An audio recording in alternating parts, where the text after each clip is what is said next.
Hello students, welcome to our philosophy damp.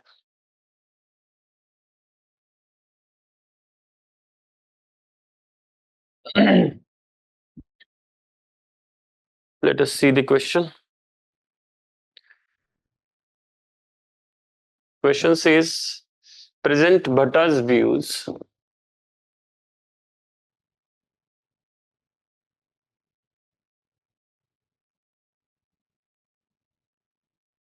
of Anuplabdhi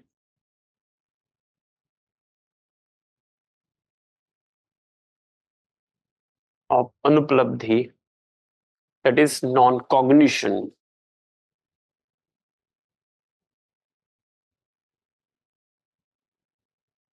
as valid means of knowledge. As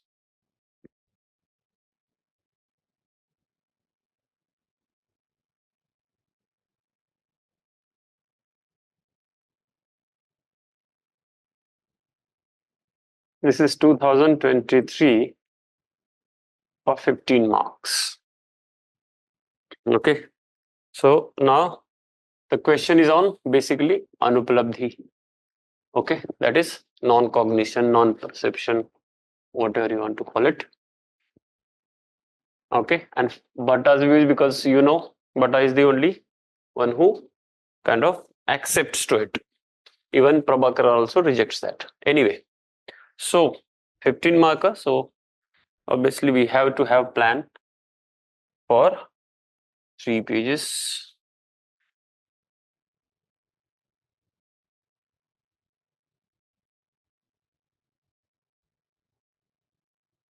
We'll have introduction and some conclusion.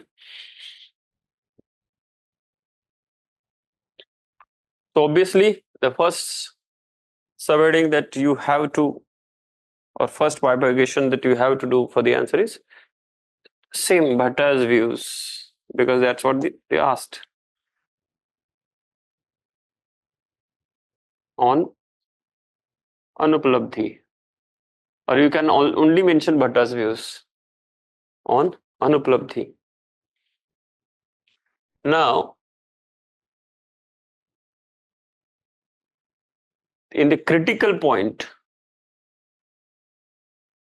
although they have asked us to write Bhatta's views, but it is a 15 marker, and the only Bhatta's views are not for sufficient for 15 marker.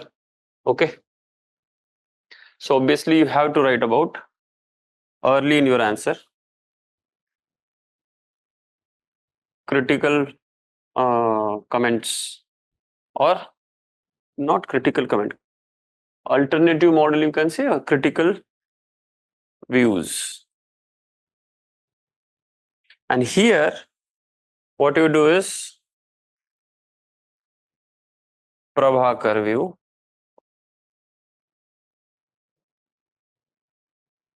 as a subheading. Then you write Nyaya view, because within every view, okay, Buddhist view or critique, you can say, Buddhist view, Buddhist critique, you can say. Here also critique.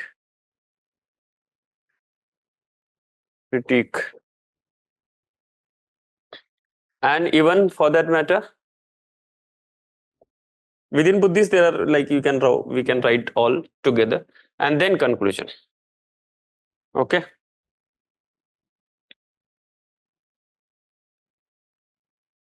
Now, first, most important thing in introduction, you have to write about, because the question is about Bhatta and Anuplabdhi.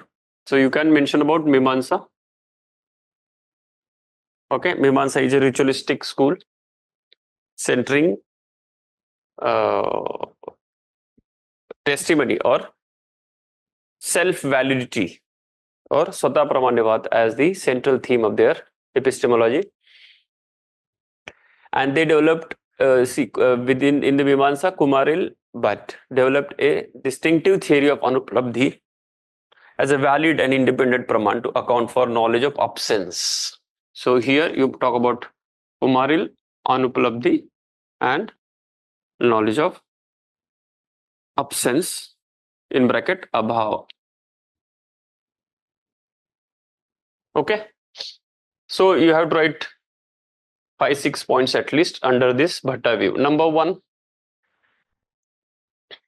Bhatta says, Kumaril says, Anupalabdhi is essential because it provides knowledge of non-existence. Essential because provides knowledge of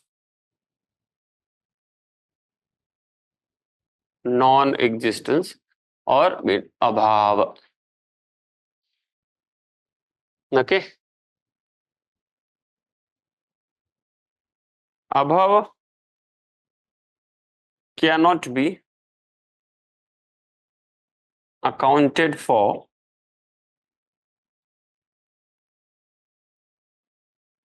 by other established pramanas.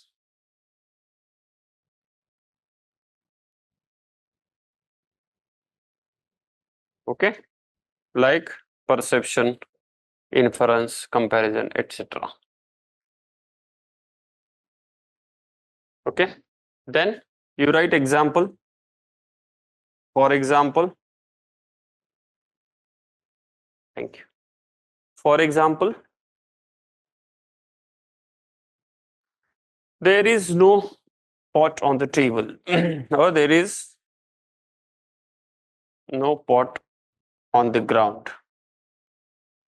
There is no pot on the ground. We recognize the absence of the pot by perceiving, not by perceiving the pot, but rather lack of the perception or non-perception of the pot, by not perceiving the pot, but by perceiving absence of the pot. Fourth, abhava, okay, also according to Vaisheshika, is a independent ontological entity. Hence, Anupalabdhi need to be independent epistemological or independent valid pramana. Independent pramana. Okay.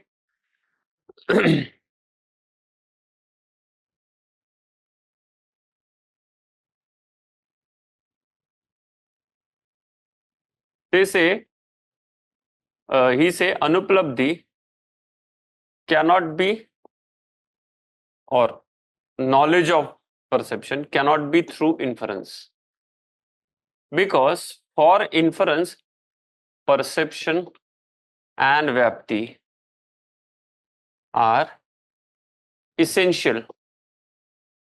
Okay, and in absence there is no vyapti possible. Okay, then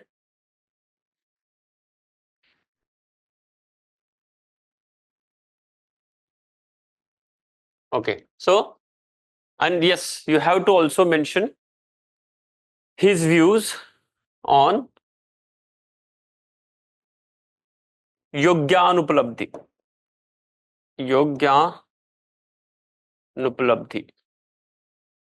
Yogya Anupalabdhi. The word is Yogyanupalabdhi. Okay, I'm just writing the word here. Yogya Nupalabdhi. That is appropriate non-cognition. Okay. So Yogyanupalabdhi means Kumaril specifies that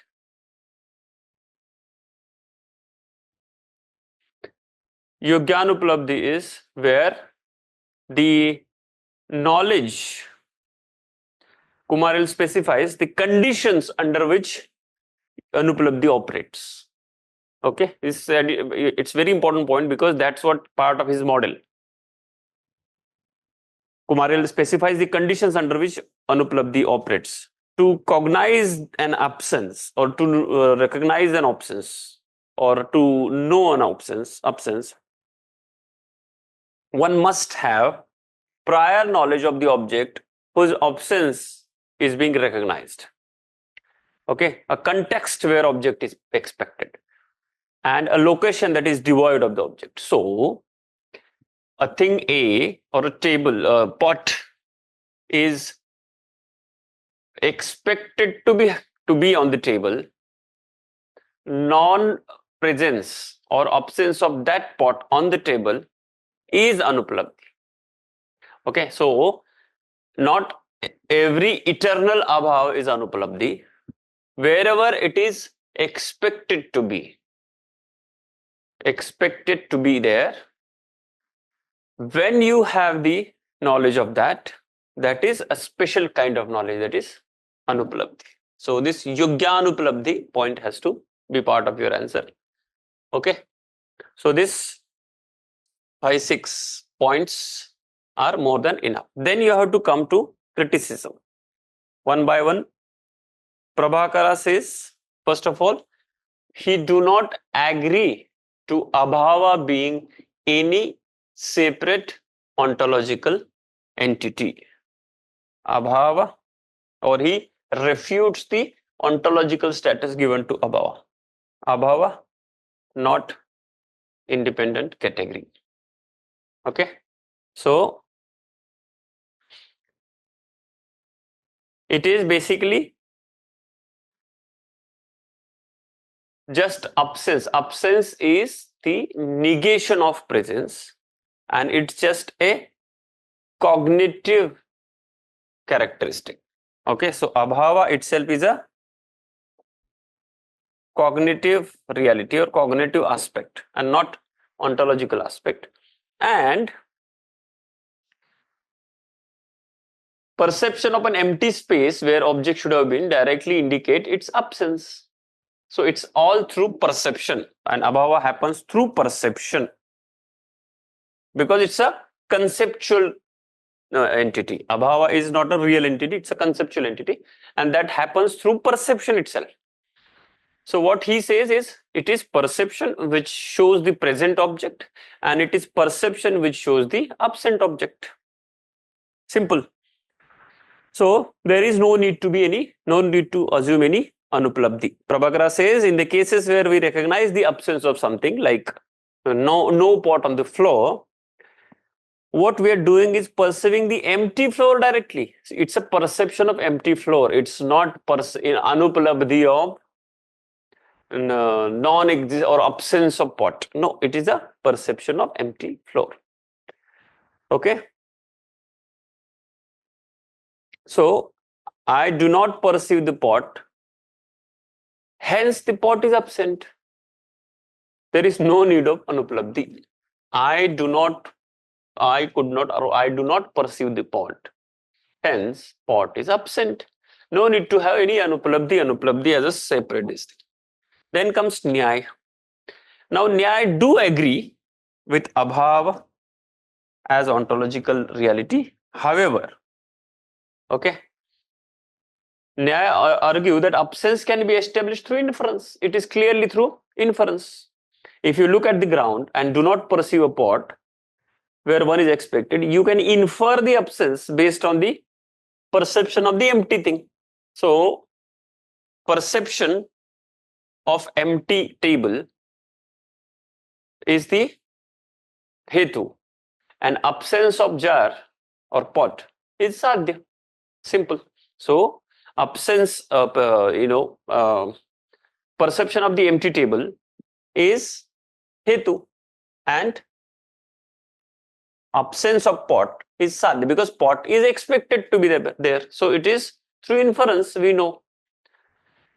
So he says, for instance, if you look at the ground and do not perceive a pot where it is expected, you can infer the absence based on perception and inference without requiring a separate praman. So basically, there is no need of anuplabdhi.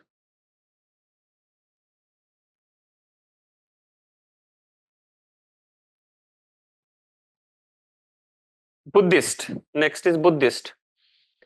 They argue that it is ultimately non-existent, cannot be an object of knowledge. Okay, so it's all kshanikvad. So entire phenomena is momentary. So nothing exists for more than a moment. Okay, kshanikvad. So first they argue that it is absence is also ultimately non-existence. Presence is non-existent. Absence itself is non-existence and cannot be an object of knowledge. So object ka knowledge abhav also non-existent. Abhav also non-existence. Because the presence itself is non-existence, existent. Abhav is also non-existence. And the other Yogacara, specifically Yogacara Buddhist, says that abhav is a mental construction. Abhav is a mental construct and not reality. So no need of anuplabdhi. Because something that is not there, how can you have the method to know it? So there is nothing to be known. Right? So obviously this criticism is important because Kumaril, you have 6-7 points, and at least every thinker you have 1 or 2 points. So on an average you have 5-6 points under the criticism. Then conclusion. So anyway, Kumaril can be credited with a nuanced approach, especially with respect to the knowledge of abhava or non-absences or non-existences, an area often overlooked by many epistemological frameworks. That is very correct. So knowledge of abhava or absence. Okay. So Kumaril, in spite of the criticism, Kumaril can be credited with the nuanced approach to understanding how we perceive absence, and otherwise the area which gets overlooked by other epistemological frameworks. And by recognizing anuplabdhi as an independent praman, he claims to address the experiential need for knowing what is not present. So one more thing is, in spite of the criticism and all that, what we can again say that for all practical purposes, we do cognize the absence as something new or something new addition to knowledge. So by recognizing anuplabdhi as an independent praman, he aims to address the experiential need for knowing what is absent. So experiential need of knowing. Okay, so just add one, experiential need of knowing. Okay, and as far as anuplabdhi is concerned, you can always end with, is the Kumaril being the only proponent of it, can be credited with enriching the epistemological approaches, enriching the epistemological approaches in Indian philosophy. Because what did he do? He added a technique, he added a pramana. So it is basically helped us to enrich the Indian epistemological framework or Indian epistemological debate. Next.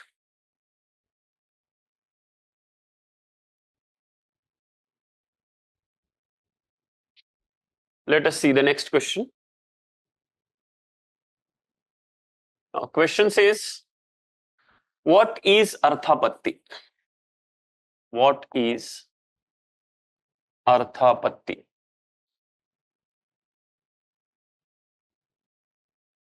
Throw light on the debate.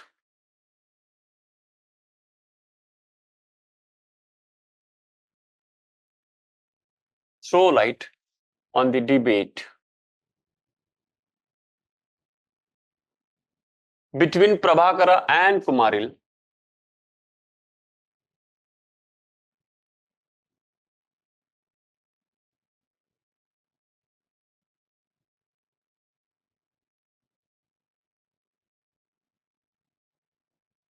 about its explanation.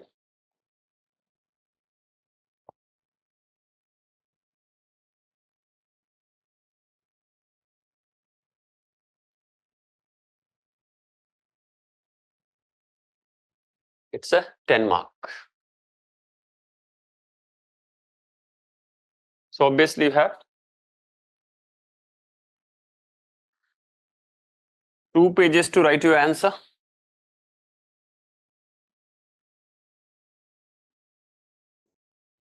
Now, as the question goes, obviously,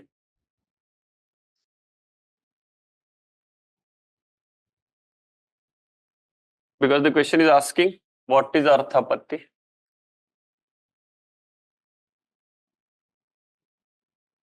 Arthapatti. Throw light on the debate, Prabhakar and Kumaril debate. So you can write Prabhakara view, Kumarila view, or if you want to write through table also, you can do it. Okay, so okay, it's better we write in table. So for example, like this debate, it's clearly a debate, no? Prabhakara and Kumaril. Then you can have other critical views. Now here we don't have much space because it's just 10 mark, 150 words. So at least 2 points, one Nyay and one some other Shankara or something, we can write. One negative, one positive. Now this is not critical always, but at least some different perspective. Yes. So now Arthapatti is something that Mimamsa comes. So Mimamsa school is ritualistic pragmatism. Okay, ritualistic pragmatistic school comes up in their, okay, comes up with the philosophy, which is nothing but epistemological analysis and do the addition to the typically accepted pramanas of perception, inference, comparison, and testimony. They come up with 2 additional pramanas, that is Arthapatti and Anuplabdhi. Okay, so you can say that number 1, Astika, ritualistic Astika school or ritualistic pragmatistic Astika school. In their philosophy, epistemological analysis plays a central role. Okay. In addition to typically accepted pramanas, 4 pramanas, you can just mention if you don't want to mention perception, inference and all that, 4 pramanas, they come up with the addition of 2, that is Arthapatti and Anuplabdhi. Okay, so you can talk about Arthapatti and Anuplabdhi at the last, this thing. So automatically you talk about Arthapatti now. Now Arthapatti, okay, Arthapatti, that is postulation.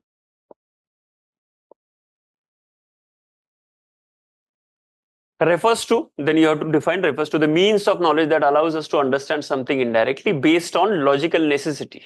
So it is a knowledge of logical necessity or want of explanation, knowledge as a result of want of explanation, or knowledge arising out of assumption to reconcile two inconsistent facts. Is very important. Two inconsistent or contradictory facts. Okay, so it is knowledge arising out of reconciliation of two contradictory facts in the form of an assumption. So Arthapatti is assumption as a result of or as a need of reconciliation of two contradictory facts. Then give example. Obviously, you know the example of Devdatta. Devdatta is eating in the night, fasting during the day, and he is growing fat, so he must be eating in the night. Simple. One more point if you can add, this is a form of reasoning, is considered a unique and independent praman by Mimamsa. Also by Vedanta, but Mimamsa, both Prabhakar and Kumaril. You can, because we are shifting here, obviously both unique, this thing both agreed by. In spite of the agreement, they differ in the explanation of Arthapatti. Prabhakar and Kumari differ in the explanation of Arthapatti. Then you can come to debate. Okay, if it is becoming too big or covering too much space, the points that we talked about, what you can do is skip one or two. It depends on, because main question is debate. So, Prabhakara view, number most important word is element of doubt. Okay, so according to Prabhakar, the element of doubt distinguishes Arthapatti from inference. So basically, there is element of doubt. Okay, so example, they say, when we see Rama not in house and also know that he's alive, we have a doubt. Okay, you can take example of any Rama not at home and know that alive, then there is doubt. Okay, elimination of doubt, that doubt gives rise to Arthapatti. Okay, elimination of that this thing can be done through assumption, and perceived absence of Rama from his house leads to presumption of being outside his house. Only when he is being alive is made doubtful. So his being made alive made doubtful, and that doubtful was resolved by Arthapatti. So Arthapatti removes doubt and reconciles to apparently inconsistent fact and cannot be regarded as inference. But that's okay. We are not even talking about inference. Kumar will have different view. First, there is no element of doubt. No element of doubt. Right? We perceive the absence of Rama from his house. We know for certain that he is alive. This is a very important point. Example in the Rama not at home, and we are certain that he is alive. Then only there is contradiction in two facts. He is not at home and we are sure that he is alive. Then only the contradiction arises, and which gets reconciled in the form of assumption or Arthapatti. So there is no element of doubt. He says, if the knowledge of his being living are doubtful, it could not be the sound basis for presumption. Obviously, if the one of the fact, because what happens, fact 1 and fact 2, and when they are contradictory to each other, versus, then only the reconciliation leads to Arthapatti. Okay, but somehow this is a doubtful fact, then this process would not happen and this will not happen. Because then if this is doubtful, the only fact that we have is he is not at home, but we'll not be able to conclude that he is outside home. Okay, so he says, Kumaril says that if the knowledge of his being doubtful, now he is alive, he is being alive, were doubtful, it could not be a sound basis of presumption. It removes the mutual inconsistency of the two well ascertained facts. So what happens in the case of Arthapatti? It is removing the assumption of apparent inconsistency, assumption removes the apparent inconsistency. Assumption here means arthapatti. Arthapatti क्या करता है? Arthapatti removes the apparent inconsistency between the two facts of one being alive and absence in his home. Okay, so there is no element of doubt. Certain facts only can be used. Other critical views. Okay. If you want to write some summary of debate also, if you have, because you are writing like this, so in one line you can write summary that both Prabhakar Kumar said that Arthapatti cannot be reduced to inference. However, the element of doubt, Prabhakara says element of doubt is the reason why Arthapatti emerges, whereas Kumaril says element of doubt cannot be the basis. It will be counterproductive. It is two contradictory facts being there. Then comes some critical comments. Most important is Nyaya. You cannot write more because it's just 10 marker. Nyaya says there is nothing but inference. Now we cannot write the whole thing, the whole debate. But Nyaya says Arthapatti is nothing but inference. Rama's perception of Rama's absence at home,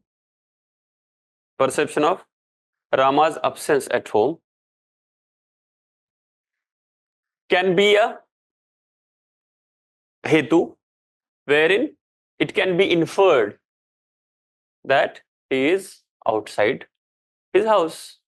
Okay, and he gives all the Vyapti and all, but no need to go into detail because we don't have space that much here. Even he says, even for instance, Devadatta eats at night because he does not eat during the day, can be understood as a form of inferential reasoning. They could consider it to be case of Anuman here. So basically, they're talking Anuman.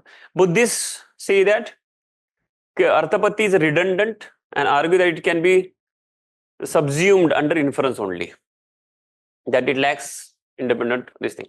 Advaita Vedanta generally accepts Arthapatti, but sees it as a limited to empirical reality alone. Okay, not applicable to the realm of ultimate non-dual knowledge. Non-dual knowledge, it's always a direct knowledge. There is no inference, there is no Arthapatti also. Some Mimamsaka considers it to be, that's okay, no need to write Mimamsaka. So only any of the two. Nyaya basically you can write and Advaita you can write. But this is also same opinion as Nyaya. You can mention Nyaya and you can mention Advaita where Arthapatti is applicable, but only applicable to the empirical thing, not to the non-dual knowledge. Then conclusion. Okay, the debate between Kumaril and Prabhakar reflects the broader philosophical orientation, with Kumaril being a more inclusive approach to pramanas and Prabhakar emphasizing on an economy of means. So basically, Kumaril, you can write like this: Kumaril's approach towards Arthapatti or Kumaril's explanation of Arthapatti seems more consistent, more holistic as compared to Prabhakara. Okay. Both perspectives highlight the sophisticated, that's okay. So you can just mention that it is a valuable contribution by Mimamsakas to Indian epistemological approach. Valuable contribution of Mimamsaka to Indian epistemological tradition, you can write, or Indian epistemological thought. Let us see the next question. What does this question? In spite of accepting the intrinsic validity of knowledge, in spite of accepting the intrinsic validity of knowledge,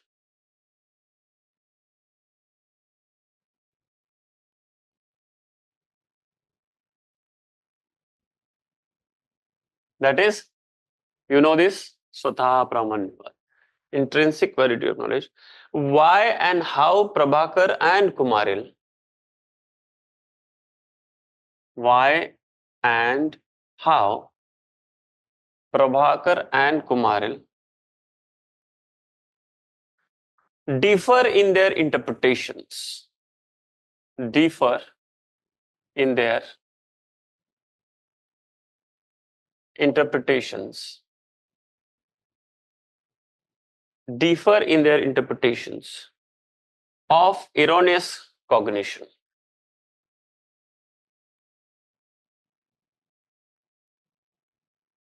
Erroneous cognition means basically error. Theory of error is the question on. Khyati. Discuss. This is a 10 marker. It came in 2023. Now, 10 marker. Now, this is also very too long a question or answer for 10 marker, but what we can do. So, introduction and obviously the conclusion. Now, as the structure of the answer, you know, it is of theory of error, Khyativad. Okay. Now, intrinsic validity of knowledge, no need to write it because you don't have much space, because you already have to write 2 interpretations and about Khyativad and maybe some other additional information in the form of some criticism of both of them, like Anyata Khyativad or something.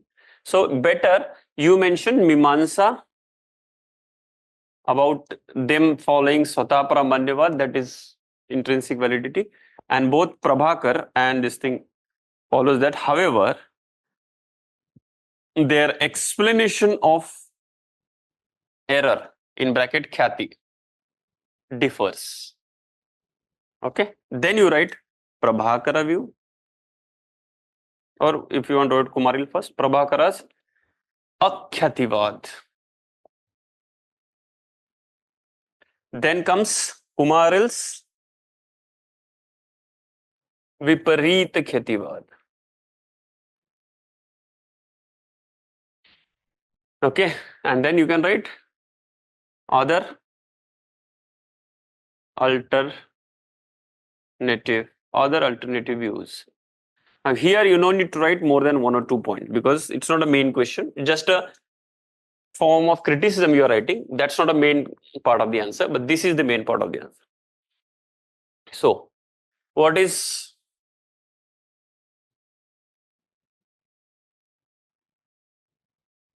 Prabhakar's Akhyativad? According to Prabhakar, error results from failure to distinguish between perception and memory. Basically, it is because of failure to distinguish. Okay, he comes up with the concept of Smriti Pramosh. Okay, that is lapse of memory is the reason why we get an error. He says error occurs when individual misapprehend an object due to lack of proper discrimination. Okay, this is also, you can say, lack of proper discrimination between memory and perception or cognition. So, a lack of proper discrimination regarding the mental states and actual state of affairs, that is memory and perception. So, it's a subjective nature of perception. Okay, Prabhakara highlights the subjective nature of perception, suggesting that individual perspectives, desires, emotions significantly influence how they interpret reality. It is like, you know, the example of snake and rope. Don't mention that. If you just mention, for example, snake and rope, that is the snake in the memory is wrongly identified with rope in the perception. That's what the example here. Okay, but this you can write, snake in the memory is wrongly identified with the rope in the perception. So basically, the lack of discrimination is the reason. Basically, what he's saying is, because, and that's why if you see snake in the rope, there are some 5 people, maybe 4 will be able to, or 3 will be able to see and they are scared, and the rest 2 are not scared. Because perhaps they are able to discriminate properly, others are not able to discriminate, so they get scared. So that's the reason of error. So error is not some, error is not some ontological entity, or error is not some entity in itself. It's just a misinterpretation. It's like bondage, for example. like that he says error is a problem with our mental functioning. It has nothing to do with that. So actually he's saying there is no error. Okay. So Prabhakara emphasizes the personal desires and individual lacunas. Perceptual lacunas leads to error. That's why, and his system or this approach is called akhyativad. Basically, there is no error as such. So error is just a cognitive failure, okay, and not a real thing. Okay, enough. These many points are enough. Then, right, Kumaril's view. What does Kumaril say? Vipareet khyativad. Now, Kumaril says error is from direct misinterpretation of one object as the another. Direct misinterpretation.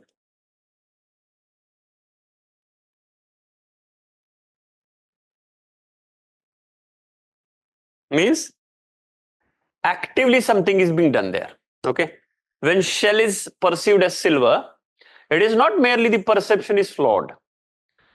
Rather, it is cognitive synthesis where qualities of both objects are mistakenly combined. So it's an active combination. Okay, wrong combination or wrong synthesis. Okay, mistakenly combined into one single erroneous perception. So basically, the snake and the rope or shell and the silver, their cognitive synthesis, because of cognitive synthesis, the qualities of the objects are mistakenly combined. Okay, actively something. What happened in the Prabhakar? It was lapse of memory. So you could not there was lack of something. There was lack of discrimination. Here there was something extra. Okay, that's why here it is error of omission. Here it is error of commission. Okay. Kumaril distinguished between two types of errors. That's okay. So error fundamentally is logical misinterpretation. Logical misinterpretation. Basically that is, or you can say wrong predication. Means snake is real, rope is real. So what was the problem? Problem was only this, that you predicated snake to this rope. Okay, so wrong subject predicate relationship. The qualities that snake normally has are attributed to the rope. That is the reason error happened. So it is logical misinterpretation. Kumaril argues that the error occurs due to cognitive failure in distinguishing two separate cognitions. There is no memory here. He is saying there is also knowledge of snake, the knowledge of rope. Only thing, the qualities that both have are mixed up or wrong predication. Okay, to see it in subject predicate form. This is rope. This is snake. It itself is wrong. Or shell and silver is also same. Okay. In addition, you can just mention about some theories of Anyata Khetivad, Anyata Kheti of Nyay. One line. What does Anyata Kheti says? Error arises from perceiving an object in the manner distinct from its very true nature. So it is similar to what Kumaril says, wrong synthesis. Okay, but only thing is that synthesis is not in the person. The onus is not on the person. Onus is on the wrong conditions which gives rise to knowledge. That's why for Nyay, error does exist. That's why we have to, it's a part of the knowledge. That's why valid knowledge and invalid knowledge. Extrinsic validity of knowledge is what Nyay will say. So yes, it is similar explanation that error arises from the perceiving an object in the manner distinct from its nature. So it is similar to Kumaril. However, the onus lies with the knowledge itself because extrinsic validity. Then you can mention like for Advait, like for Shankaracharya, it is anirvachaniya khetivad. That is, error is indescribable. Indescribable superimposition. Just one or two thoughts because they are not asked. So you can mention Shankaracharya's anirvachaniya khetivad. That is, error is indescribable superimposition. So error is neither real, non-real, it's indescribable. Okay. So Again, the theory of error and the nuanced epistemological efforts, okay, rigorous epistemological efforts that Mimamsaka put, especially with respect to the theory of error, are really has contributed to Indian epistemological system very significantly, because this theory of error, we also study in the chapter of Mimamsa, because they are the ones who actually put a lot of efforts. Like with respect to causation, what does causation, like whenever we say causation, who comes to our mind first in Indian philosophy? Sankhya. When we talk about reasoning and inference, who comes? Nyaya. In the same way, when we talk about error, validity of knowledge, epistemology, basically, we come to Mimamsa. Like that.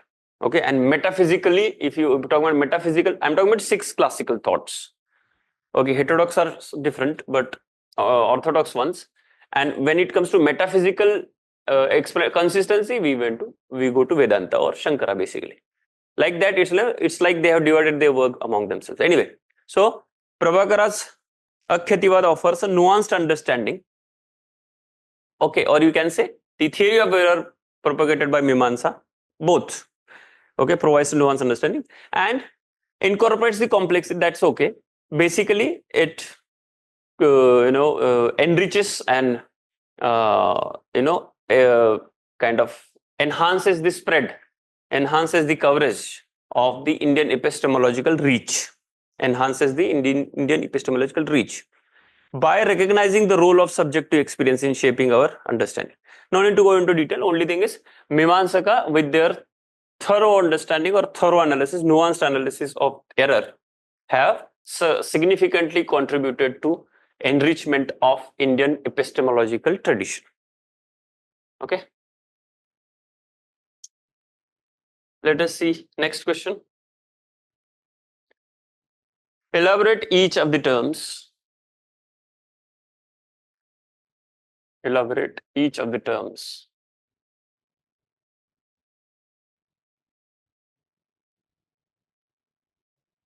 Akhyativad,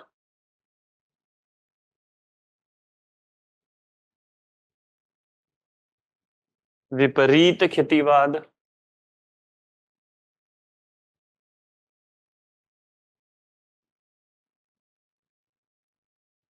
and Anyatha Khyativad.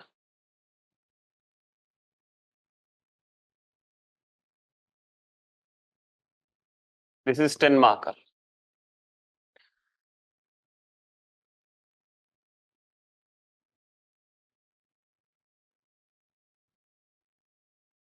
Okay. Now, as you would have already recognized, this is like a repeat question. Only thing is different format and one additional point. Same points that we already wrote. So I'm not going to tell you the points. I'll just tell you the structure. Points you already know. So obviously, the connotation of the answer should be actually different. The previous question, the connotation was debate between this and all that within Mimamsa issue. Here, now we have to talk about, so these 3 are like one of the prominent theory of errors that Indian school of Indian philosophical schools have come up with. Okay, so obviously, simple. You talk about Akhyativad, then Viparit Khyativad, then Anyatha Khyativad, and then other alternative views, and conclusion. Now here, conclusion should be about theory of error in Indian philosophy, not Mimamsa alone. Here also, theory of error in Indian philosophy. You can mention Mimamsa and Nyaya. Okay, here, for example, the theory of error in Indian philosophy, particularly through the lens of Khyativad, explores how error of cognition happens, and this theory was significantly discussed by Mimamsa and Nyaya. Okay, so theory of error significantly discussed by Mimamsa and Nyaya. Okay, giving rise to their respective models or theories. So now respective theories means you can write Khetiwad, you mention Prabhakar. Viparit Khetiwad, in bracket you can mention Kumaril. Anyata Khetiwad, you mention Nyaya. So obviously respective this thing, then one by one we are seeing it. So Prabhakar, you already know, I'm not going to repeat the question. Viparit also, I'm not repeat the question. Anyatha, let us see 2-3 points what we can write. And you cannot write more than 3 points because it's just a 10 marker. Now, Anyatha Khetiwad, the Nyaya, which is also very Kumaril, similar. Only thing is wrong synthesis of presented facts. Only thing is Parata Pramanya. That is the onus of erroneous cognition is on invalidity of knowledge. Okay, so it's not on the knower, but of the knowledge, because knowledge has to be validated. So Parata Pramanya. Okay, so they say important thing is the word Anyata means elsewhere. Okay, here word Anyatha means elsewhere, and both these meanings are brought out error.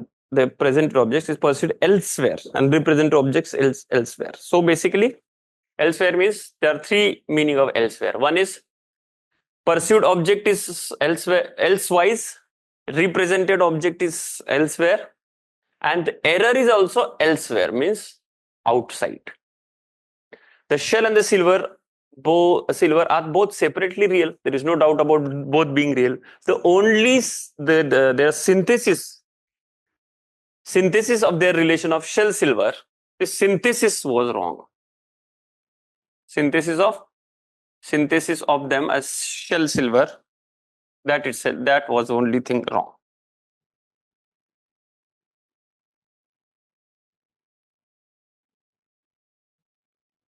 Okay, and we already written onus.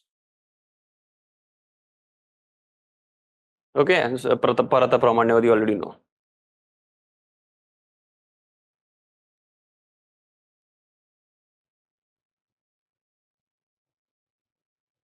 Other theories I'm not going to mention, you already know that you can mention about. Now here you can mention of Shankara, that is, then there are others like Ramanuja. Ramanuja says error is imperfect and incomplete truth. So error is not bad, it's just an incomplete truth. So Ramanuja is Yathartha Khyati. It is called Yathartha Khyati, or that is impartial truth. Okay. Then Shankara Anirvachani Khyati, you already know.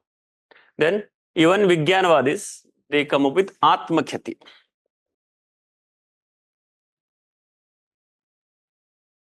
So error is nothing but error in the impression, Atma Khyati, that is, error is superimposition of the form of cognition, and so-called external object is anyway unreal. So because it's only really momentary cognition. So Atma Khyati is Vijnanavad anyway. So all their knowledges or all their realities impressions. So it was error in the impression, in the Atma only. Okay. Even Shunyavad you can mention. Shunyavad Asat Khyati. Asat Khyati means error is unreal. According to which error is unreal as the object of cognition itself is unreal. Shunya. Reality is only void. So error is unreal. The object is also unreal. Like Shunyavada says Abhava is also unreal. Yesterday we saw previous question, I mean, in Vaisheshika, that the world itself is not, the presence itself is unreal. So absence of that present is obviously going to be unreal. Conclusion. So theory of error in Indian epistemological tradition is an elaborate explanation, comes up with elaborate explanation, and their special recognition or special credit is to be given for the contribution by Mimamsa and Veda Nyaya to the enrichment of enrichment of this theory of error, subsequently and consequently increasing or enriching the Indian philosophy, Indian epistemological tradition. Okay. Or you can conclude like that. Theory of error, especially Mimamsa theory of error, it's a nuanced understanding of error that incorporates the complexities of human perception and cognition by recognizing the role of subjective experience. So basically, recognizing the role of subjective experience, because even Nyaya also recognized to some extent our understanding the reality. This theory provides valuable insights into nature of knowledge. That's okay. So in conclusion, is just a place where you can add your extra or residual knowledge. Okay, so thank you very much. See you for the next questions.